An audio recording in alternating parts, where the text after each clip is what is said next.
जीवन में आने वाले संघर्षों के लिए जब मनुष्य स्वयं को योग्य नहीं मानता, जब उसे अपने ही बल पर विश्वास नहीं रहता, तब वो सद्गुणों को त्याग कर दुर्गुणों को अपनाता है।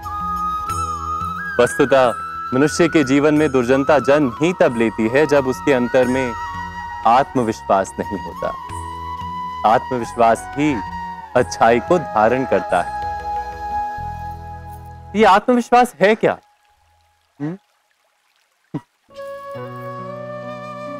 जब मनुष्य ये मानता है कि जीवन का संघर्ष उसे दुर्बल बनाता है, तो उसे अपने ऊपर विश्वास नहीं रहता। वो संघर्ष के पार जाने के बदले संघर्ष से छूटने के उपाय ढूंढने लगता है। किंतु जब वो ये समझता है कि ये संघर्ष उसे अधिक शक्तिशाली बनाते हैं, ठीक जैसे व्यायाम करने से देह की शक्ति बढ़ती है, तो प्रत्येक संघर्ष के साथ उसका उत्साह बढ़ता है। अर्थात आत्मविश्वास और कुछ भी नहीं, मन की स्थिति, जीवन को देखने का दृष्टिकोण मात्र है। और जीवन का दृष्टिकोण तो मनुष्य के अपने वश में होता है।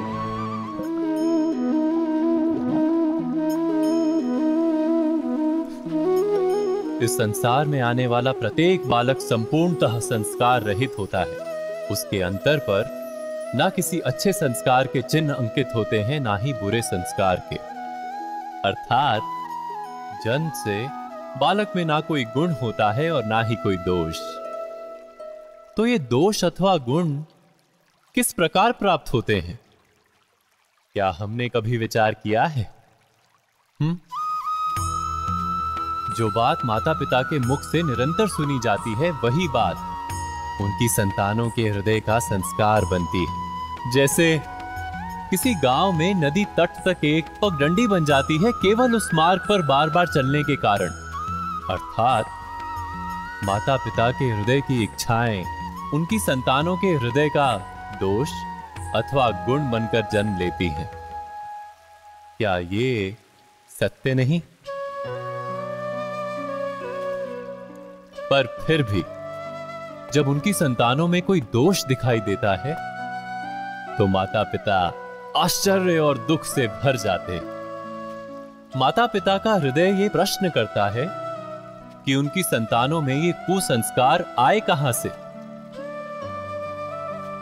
सत्य तो यही है कि माता पिता अपनी संतानों को अनजाने में ही कुसंस्कार के बीज दे देते हैं, जो उनके संतानों की हृदय भूमि पर कुसंस्कार का वृक्ष बनकर उठता है। अर्थात अपनी संतानों को सुसंस्कारी और धर्ममय बनाने की आशा रखने वाले प्रत्येक माता पिता को प्रथम अपने हृदय की इच्छाओं पर अंकुश रखना क्या अनिवार्य नहीं?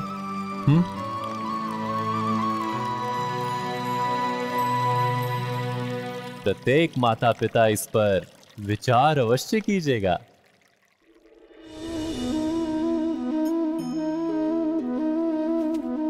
मनुष्य का स्वभाव है कि वो स्वयं को, अपने परिवार को, अपनी संतानों को अधिकतम सुख प्राप्त हो ऐसी इच्छा रखता है। इसी कारण से हम सदा श्रम और कष्ट से अंतर रखते हैं, विश्राम और सुविधाओं को बढ़ाने का प्रयास करते हैं।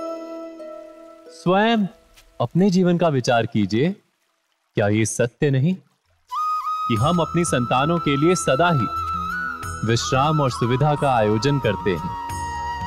पर क्या कभी सोचा है केवल विश्राम से क्या लाभ प्राप्त होता है? केवल सुख और सुविधा जिन्हें प्राप्त हो, उनका जीवन कैसा होता है? शरीर जब श्रम करता है तो अधिक स्वस्थ बनता है। बुद्धि भी जब कठिन चुनौतियों का सामना करती है तो अधिक तेजस्वी बनती है। ये हम सबका अनुभव है, पर हम शायद ये भूल जाते हैं कि मन और आत्मा को जब कठिनाइयां प्राप्त होती हैं, तब वे भी अधिक बलवान होती हैं। अर्थात जब भी हम अपनी संतानों को श्रम और दुख से दूर रखने का प्रयास करते हैं, क्या वास्तव में उनके सुख का मार्ग बंद नहीं कर देते? स्वयं विचार कीजिए।